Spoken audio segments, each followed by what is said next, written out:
So I'm going to begin with a story. I have a friend who attended a church years ago, and so this is not my story, but sometimes you hear a story that someone else's, and it's so powerful to you that it sort of becomes your own. So I claim the story even though it didn't actually happen to me.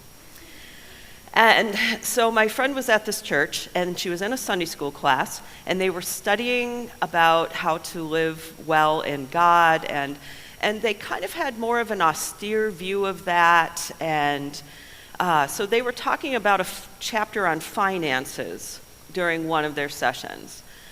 And they were kind of talking about it, and it just was like kind of bothering her. Like it sounded really sort of dull and gray, and where is there any color?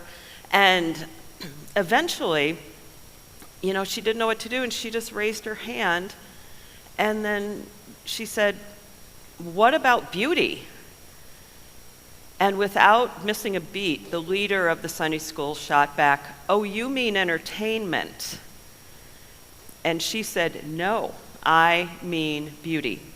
And she went on to explain, for instance, wouldn't it be a right use of finances, godly use of finances, to go to the Minneapolis Institute of Arts and perhaps pay money to see a special exhibition of art that really spoke to you? And so the whole class discussed her question, and they concluded this, that it would be a right use of finances to go to the MIA and look at art and pay money to do so if you brought with you a non-Christian friend to whom you hoped to witness. Needless to say, she did not last a whole lot longer at that particular church. And her question has stayed with me ever since. So what about beauty? Is beauty synonymous with entertainment? Or maybe it's just another word for pretty? Is beauty only worth something if it is a means to an evangelistic end? Is there something deeper, maybe even more spiritual, going on? As Christians, can a pursuit of beauty be an activity that might form us more deeply into the image of Christ? I had a similar story of being in church years ago, and at a church I used to attend, and they had a guest speaker. I do not even remember what his topic was, because he was sort of going off topic at this point. But it had to do with being with his wife in France and going to the Louvre, the great art museum of Paris, and he had looked at the Mona Lisa, and all he did was complain about how terrible the Louvre was and how overrated the Mona Lisa was, and he was getting some laughs with this, and how he just wished he could have been at like a baseball game instead.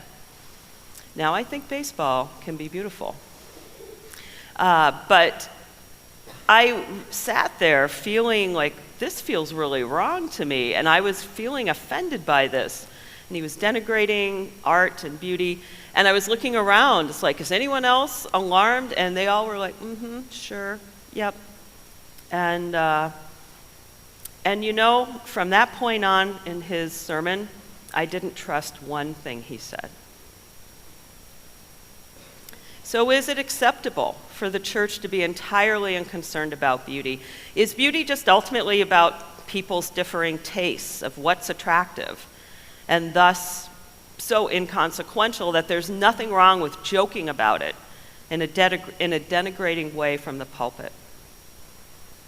Is anything lost when we do that? And I'm thinking of our theme for Humanities Week. Can we as Christians truly and deeply be a faithful presence in this world without any consideration of the role of beauty in God's world and in our faith? And my answer, as you might guess, is no, I don't think so. We see beauty valued in the scriptures, from the Old Testament with the exacting construction of the Ark of the Covenant to the breastplates that the priests were commanded to wear by God. which, as Exodus 28 says, as the Lord spoke through Moses, "And you shall make holy garments for Aaron, your brother, for glory and for beauty." And finally, the masterpiece of artistry that was the temple in Jerusalem. And then we can go all the way to the end of the story, to John's vision of the New Jerusalem in Revelation, a city of gold, of dazzling radiance, jeweled with, and there's a huge list, sapphires, onyx, emeralds, jasper, topaz, pearls, and many more. What it was, if nothing else, was a vision of ultimate beauty.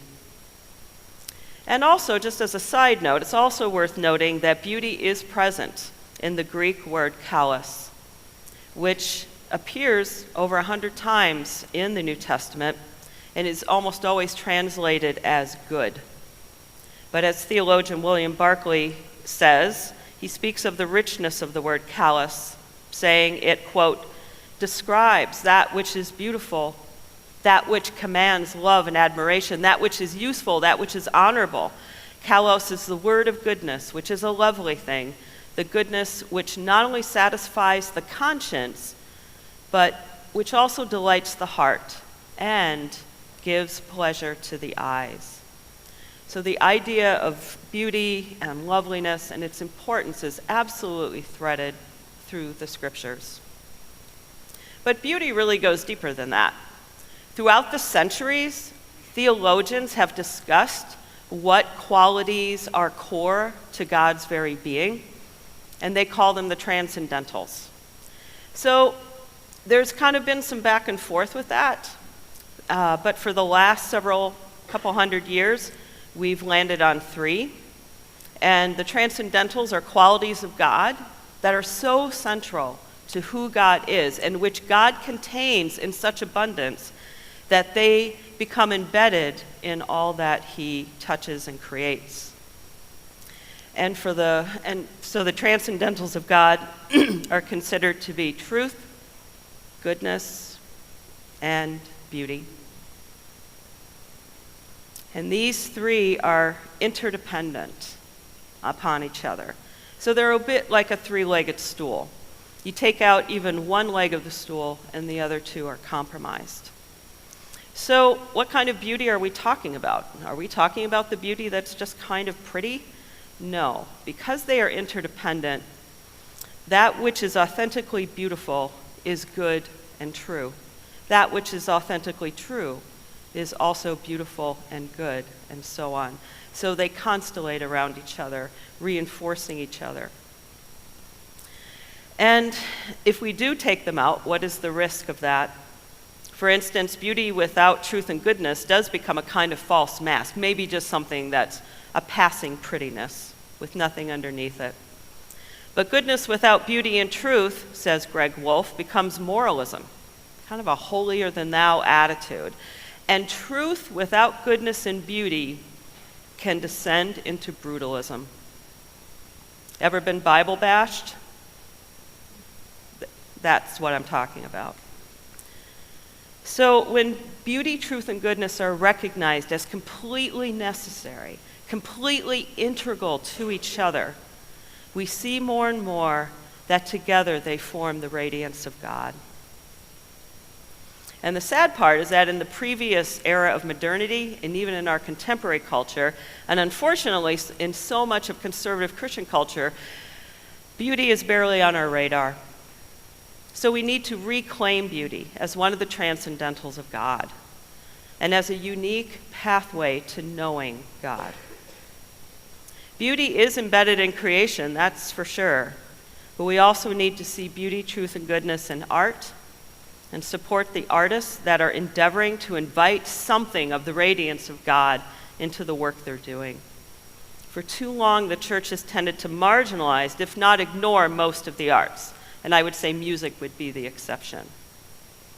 But this is a mistake, because we need beauty. We need the beauty of God in our lives in all the myriad of ways that it is coming toward us. Beauty helps us to come alive to God and to the world around us. It is transformative. Theologian Hans Urs von Balthasar said that beauty is meant to be, quote, a divine summons to change our lives. Greg Wolfe comments that beauty tutors our compassion, making us more prone to love and to see the attraction of goodness.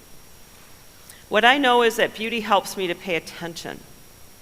It helps me to stay alert to the loveliness that surrounds me, the threads of which, if I follow them, will lead me to God. Well, there's so much more that can be said about beauty, and my time is dwindling. So I'm going to get ready to close. But I'm going to tell just a brief story and follow that up very briefly. My mother passed away in March of 2014. She had a very long, lingering illness with cancer. It was a very difficult time. I was the only one of my siblings that lived in the Twin Cities. And so I was trying to do school and be a caretaker. It was really difficult. Same time, I was at a church, and I felt called to leave that church. Ministry and community had dried up. So after my mom died and all these things were happening and I was having all these other kinds of losses, I was really kind of in a bind. I felt depressed, I felt empty, I felt lonely. And later that summer, after she died, there was a family reunion in the Seattle area where my sister lives. And I said to my sister, "Can we take a trip to the Oregon coast?" And she said, "Sure." What she didn't know is I had a big ulterior motive, because I kept thinking, I feel like I need to be near big beauty. So we went, and the last night we were there, I went out on the beach at sunset, and it was the most gorgeous sunset possible. And on the beach, it's like the wind is bracing on the Oregon coast, and the gray waves were just roiling, and there was just this continuous roar from the water. And there was fog that day, and there was a layer of fog over the water from which the sunset was coming. And I was out there to see the sunset and take some pictures and just be there. And it was just gorgeous. And the lower the sun got, it was diffusing through the fog, and it was all these colors of orange and red and yellow, and just beautiful. And it was shining off of the water that kept creeping up as the tide came in. And I remember that as a very great gift I got from God at a time when I sorely needed it. It was a gift of beauty. It was a gift of having a vision of loveliness that my soul needed. So here's the last point I want to make about beauty.